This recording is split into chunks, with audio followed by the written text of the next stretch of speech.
Setiap fans Dragon Ball punya alasan sendiri buat jatuh cinta sama franchise ini.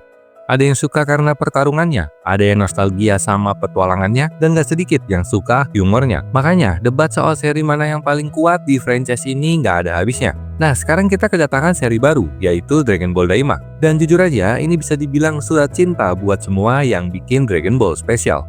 Buat yang baru masuk ke dunia Dragon Ball, Daima adalah pintu masuk yang seru dan penuh aksi. Tapi buat fans lama, ini lebih dari sekedar seri baru. Ini nostalgia, fanservice, dan penghormatan buat Toriyama. Seri ini berhasil menggabungin elemen terbaik dari semua generasi Dragon Ball. Aksi brutal ala DBZ dan DBS, petualangan kocak seperti di Dragon Ball Classic, energi liar yang sempat ada di GT. Bahkan kalau dipikir-pikir, Dragon Ball Daima ini kayak karya terakhir Toriyama yang paling Toriyama banget. Kita bisa lihat sentuhan khasnya di setiap aspek, dari desain karakter, komedi absurd, sampai cerita yang seru tapi tetap ringan. Seakan-akan ini adalah dunia Dragon Ball seperti yang selalu Toriyama impikan. Jadi apakah Dragon Ball Daima bisa jadi seri terbaik di franchise ini? Bisa jadi, tapi yang jelas ini adalah cara epik buat menghormati dan merayakan warisan Akira Toriyama di dunia Dragon Ball.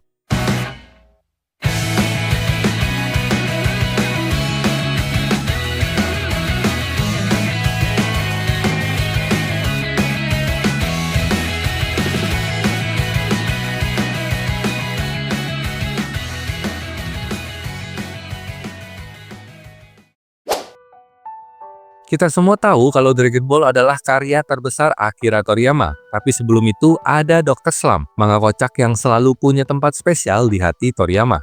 Makanya, nggak heran kalau dua dunia ini sering ketemu dalam berbagai crossover. Salah satu yang paling absurd, episode super nyeleneh di Dragon Ball Super. Nah, di Dragon Ball Daima ada referensi gokil ke Dr. Slump, terutama lewat karakter Majin Buu dan Majin Buu. Mereka ini punya vibe yang sangat Arale banget loh. Majin Buu sama dengan Arale 2.0. Pas dia nyapa orang pakai Encha, itu 100% gaya khas Arale. Serangannya juga nggak main-main. Ada Encha Cannon versi Majin Buu, di mana dia nyedot udara lalu nembakin energinya dari mulut. Majin Buu larinya bikin nostalgia.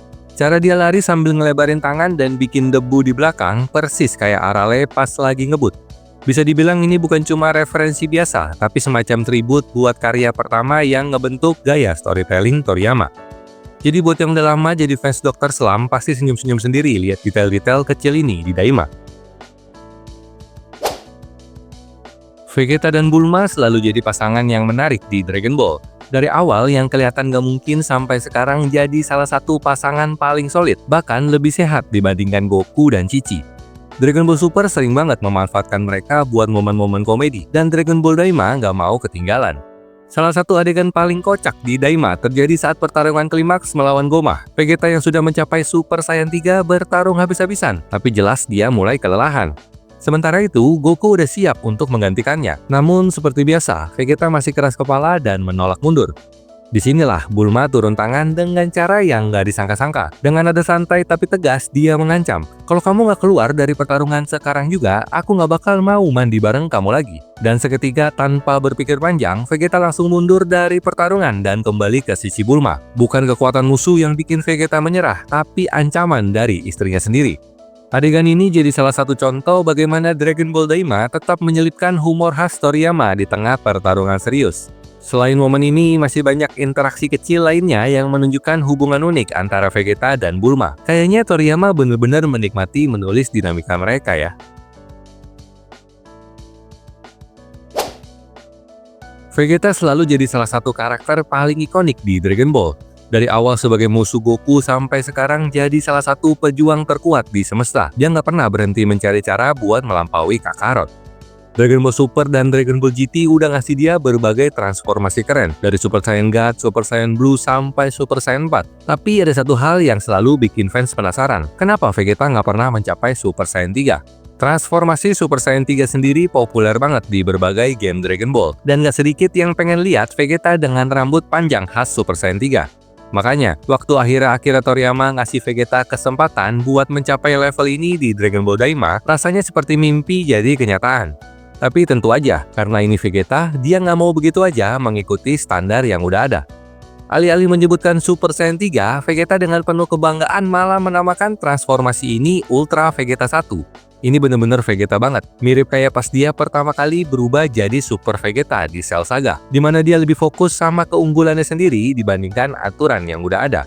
Pokoknya Vegeta tetap Vegeta, selalu ingin beda, selalu ingin lebih unggul. Dragon Ball selalu punya formula yang gak pernah gagal. Cerita dibangun menuju pertempuran epik yang bikin karakter dipaksa melewati batas mereka. Di Dragon Ball Daima ada banyak musuh kuat, tapi yang jadi ancaman terakhir adalah Goma. Goma berubah jadi makin gila setelah mendapatkan Evil Third Eye, yang langsung bikin semua orang sadar kalau dia bukan main-main. Transformasinya ini nggak cuma bikin dia makin menyeramkan, tapi juga punya kemiripan sama pertarungan terakhir di anime lain karya Akira Toriyama, yaitu Sandland The Series. Kalau kalian pernah nonton Sandland, pasti familiar banget sama Muniel, antagonis yang awalnya nggak terlalu kelihatan mengancam, tapi tiba-tiba berubah jadi sosok raksasa yang super kuat di akhir cerita. Nggak cuma itu, Goma dan Degesu juga sempat dipenjara di wadah yang mirip banget sama alat yang dipakai Muniel buat menjebak orang tua Beelzebub di Sandland. Seru banget ngelihat bagaimana Toriyama seneng main-main dengan ide-ide di karyanya, ngeblur batas antara satu cerita dengan cerita lain. Bisa jadi ini sengaja dibuat sebagai Easter egg buat para fans yang mengikuti semua karyanya.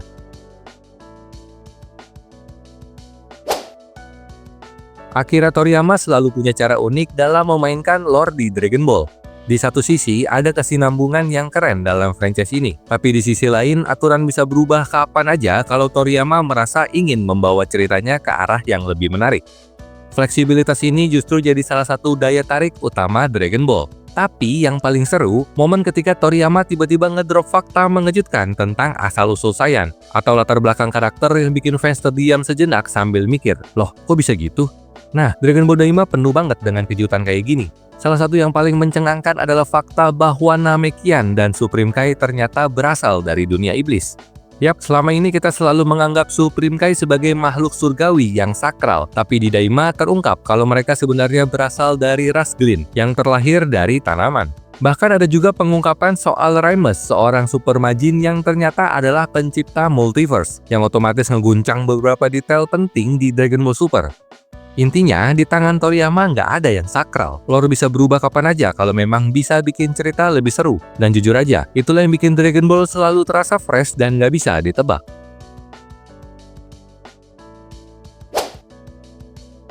Nggak heran sih kalau karakter kuatnya Vegeta dan Piccolo ikut Goku berpetualang ke alam iblis. Tapi yang bikin kejutan justru Bulma yang ikut serta. Ini jadi momen nostalgia yang seru karena Bulma kan udah nemenin Goku sejak awal perjalanannya di Dragon Ball. Jadi rasanya pas banget kalau di Dragon Ball Daima dia kembali berdiri di sisi Goku.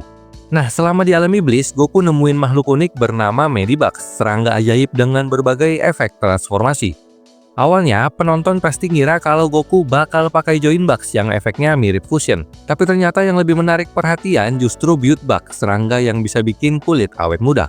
Ini makin lucu kalau ingat obsesi Bulma buat tetap muda yang udah jadi bahan bercandaan di Dragon Ball. Bahkan dia beberapa kali pakai Dragon Balls buat bikin dirinya tetap fresh. Jadi nggak heran kalau begitu tahu ada Bugs, Bulma langsung tertarik. Yang lebih gokil, post-credit scene di Daima bukannya ngetis villain baru atau transformasi epik, malah fokus ke Bulma dan Bugs. Bener-bener khas Toriyama, selalu ada kejutannya absurd tapi kocak. Dragon Ball Daima secara nggak langsung bisa dibilang sebagai kelanjutan dari Busaga di Dragon Ball Z. Semua kekecauan yang dibuat Goma, Degesu, dan Neva ternyata adalah efek domino dari kematian Dabura.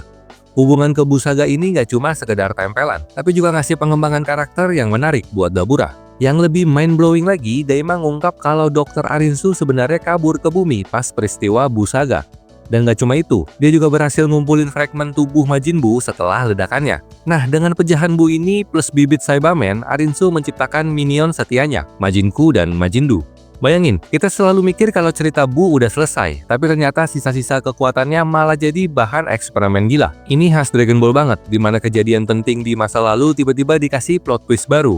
Jadi siapa sangka, ternyata karakter-karakter Daima udah eksis sejak lama, cuman kita aja yang gak nyadar. Dragon Ball Daima dimulai dengan kejutan besar. Goku, Vegeta, dan para jagoan lainnya berubah jadi anak-anak. Tujuan dari kutukan ini jelas, biar mereka nggak terlalu berbahaya. Tapi ada satu karakter yang justru untung besar dari kejadian ini, Master Roshi.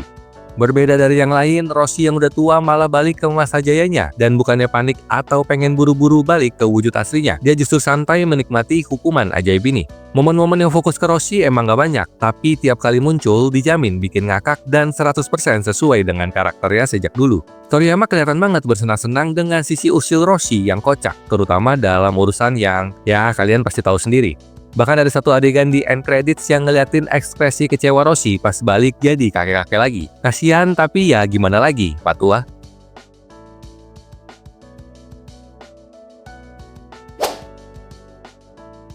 Di Dragon Ball Daima, Evil Third Eye bukan cuma sekedar relik kuno. Benda ini bikin Goma jadi monster tak terkalahkan. Goku dan Vegeta udah berulang kali berhasil menjatuhkan Goma, tapi tiap kali tumbang, dia selalu bangkit lagi, makin kuat. Akhirnya mereka nemuin celah nih. Satu-satunya cara buat mengalahkan Goma adalah dengan 3 serangan berturut-turut ke belakang kepalanya buat ngusir Evil Third Eye. Strategi ini awalnya dipercayakan ke Piccolo, tapi sayangnya di detik-detik terakhir dia gagal. Dan inilah bagian yang bikin kaget. Majin Ku yang dari awal selalu dianggap karakter receh tiba-tiba muncul, mendaratkan pukulan terakhir dan resmi jadi Raja Iblis yang baru. Ini kejutan level olong-nyolong harapan Pilaf atau Yajirobe yang tiba-tiba jadi pahlawan dengan nebas ekor Great Ape Vegeta. Twist khas Toriyama banget kan?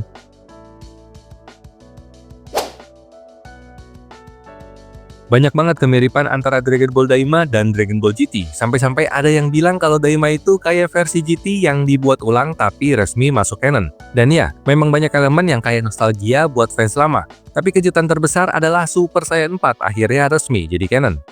Sebelumnya, Dragon Ball Super lebih fokus ke evolusi baru kayak Super Saiyan God dan Super Saiyan Blue. Bikin banyak orang mikir kalau Super Saiyan 4 itu udah dilupain. Tapi di pertarungan final Daima, Goku akhirnya mencapai Super Saiyan 4 dalam versi baru yang lebih segar. Momen ini nggak cuma ngasih koneksi antara GT dan Daima, tapi juga jadi kesempatan buat Toriyama kasih sentuhan khasnya ke transformasi ini.